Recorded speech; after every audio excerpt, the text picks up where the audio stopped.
साथ संगत जी, प्रेम से कहना धान निरंकार जी, एक नई साखी के साथ स्वागत है आप सभी का आपके ही अपने चैनल पर। आज की इस साखी का विषय है आत्मा का स्थितव। चलिए सुनते हैं आज की ये साखी। साथ संगत जी, प्रातः काल का समय था। एक गुरुकुल में हर दिन की भांति गुरुजी अपने शिष्यों को शिक्षा दे रहे थे और आज का विषय था आत्मा। आत्मा के बारे में बताते हुए गुरु जी ने गीता का एक श्लोक बोला, जिसका मतलब था कि आत्मा को ना शस्त्र छेद सकते हैं, ना अग्नि जला सकती है, न जल गला सकता है और ना हवा सुखा सकती है। इस आत्मा का कभी भी विनाश नहीं हो सकता है क्योंकि ये अविनाशी है। अब ये सुनकर एक शिष्य को जिज्ञासा हुई। शिष्य ने कहा, गुरुजी ये कैसे संभव है? यदि आत्मा का अस्तित्व है, वो अविनाशी है, तो भला आत्मा इस नाशवान शरीर में कैसे वास करती है और वो हमें दिखाई क्यों नहीं देती? क्या सचमुच आत्मा होती है? गुरुजी ने कहा, बेटा आज तुम रसोई घर से एक कटोरा दूध ले आना और उसे सुरक्षित अपने कमरे में रख देना और कल इसी समय वह कटोरा लेकर यहाँ उपस्थित हो जाना। अगले दिन शिष्य कटोरा लेकर उपस्थित हो गया। गुरुजी ने शिष्य को कहा, क्या दूध आज भी पीने योग्य है? शिष्य ने कहा, नहीं गुरुजी, यह तो कल रात ही फट गया था, लेकिन इसका मेरे प्रश्न से क्या लेना देना? गुरुजी ने कहा, आज भी तुम रसोई में जाना और एक कटोरी दही ले आना और कल इसी समय कटोरा लेकर यहाँ उपस्थित हो जाना। अगले दिन शिष्य सही समय पर उपस्थित हो गया। गुरुजी ने कहा, क्या दही आज भी उपभोग हेतु ठीक है? शिष्य ने कहा, जी हाँ गुरुजी, ये अभी भी ठीक है। गुरु ने कहा, अच्छा ठीक है, कल तुम फिर इसे लेकर यहाँ आना। अगले दिन जब गुरुजी ने शिष्य से पूछा तो शिष्य ने कहा, गुरुजी आप दही में खटास आ चुकी है और ये खराब भी लग रहा है। गुरुजी ने कहा, कोई बात नहीं, आज तुम रसोई से एक कटोरा घी लेकर जाना और उसे तब लेकर आना जब वो खराब हो जाए। दिन बीतते गए पर घी खराब नहीं हुआ। शिष्य रोज खाली हाथ ही गुरु के सामने उपस्थित होता रहा।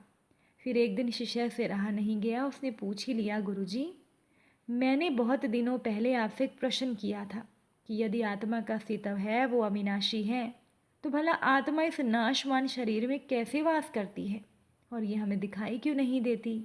क्या सचमुच आत्मा होती है? पर मेरे प्रश्न का उत्तर देने के बजाय आपने मुझे दूध दही और घी में उलझा दिया। क्या आपके पास मेरे प्रश्न का कोई उत्तर नहीं है?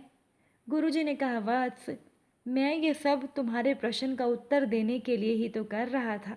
देखो, दूध दही और घी सब दूध का ही हिस्सा है, लेकिन दूध एक दिन में खराब हो जाता है, दही 2-3 दिनों में, लेकिन शुद्ध घी कभी खराब नहीं होता। इसी प्रकार बेटा, आत्मा इस नाशवान शरीर में होते हुए भी ऐसी है कि उसे कभी नष्ट नहीं किया जा सकता। शिष्य ने कहा, ठीक है गुरुजी, मान लिया कि आत्मा अविनाशी है, लेकिन हमें घी तो दिखाई देता है ना, पर आत्मा क्यों नहीं दिखती?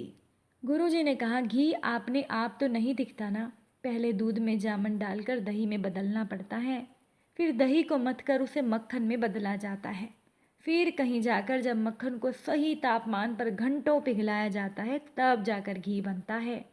साथ संगत जी, हर एक इंसान आत्मा का दर्शन यानी आत्म दर्शन कर सकता है, लेकिन उसके लिए पहले इस दूध रूपी शरीर को भजन रूपी जामन से पवित्र बनाना पड़ता है।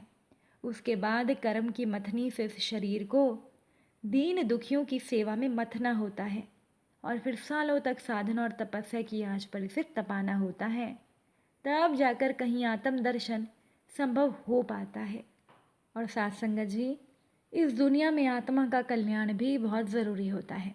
एक बनिया था, उसका व्यापार काफ़ी ज़ोरों शोरों से चल रहा था, किंतु उस बनिए के दिल में साधु संतों के लिए प्यार की भावना भी थी, इसीलिए आए दिन वो अतिथियों की सेवा भी करता था। एक बार उस बनिए के घर कुछ साधु आकर रुके। बनिए ने साधु की आवभगत की, अपने घर पर उन्हें भोजन कराया। साधु बड़े प्रसन्न हुए और सोचने लगे, इस बनिए की आत्मा का कल्याण करना चाहिए। उन्होंने बनिए से कहा, भाई मैं तुम्हें आत्म कल्याण का मार्ग बताना चाहता हूँ, क्या तुम मुझसे मार्ग लोगे?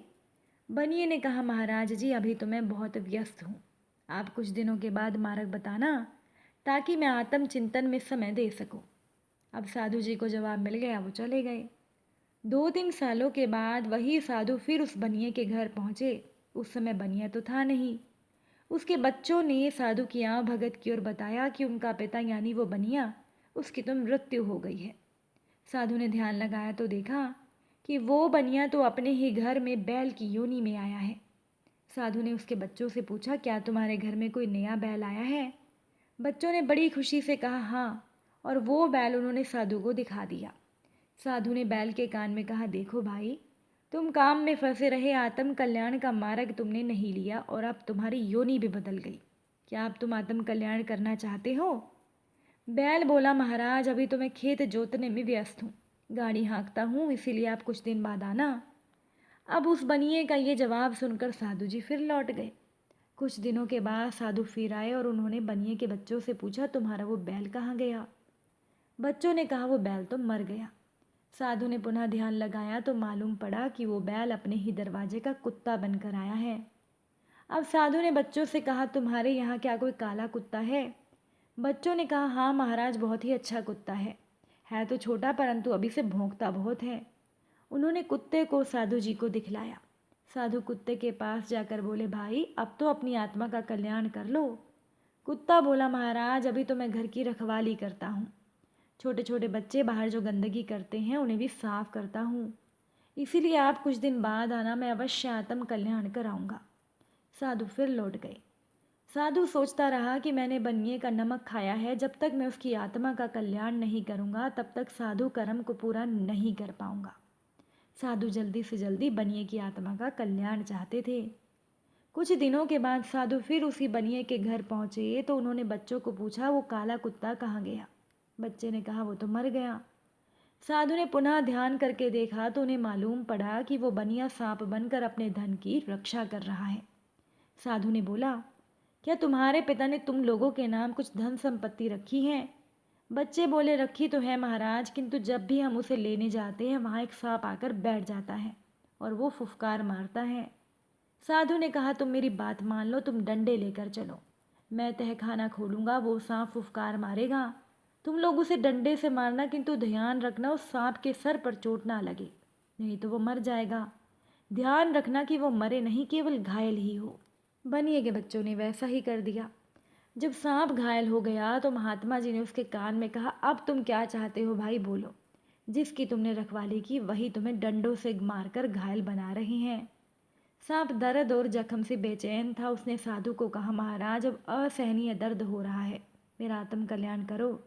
तब महात्मा जी ने बनिए की रोटी की कीमत को चुका दिया और उसका आत्म कल्याण कर दिया, ताकि उसकी जीवात्मा फिर से 84 योनि में ना भटक सके। साथ संगत जी, अगर आज की ये साखी आपको अच्छी लगी हो, वीडियो को लाइक शेयर ज़रूर कीजिएगा। आप सभी से फिर मुलाकात होगी नई साखी और नए विचारों के साथ। साथ संगत जी, प्यार से कहना, धन निरंकार जी।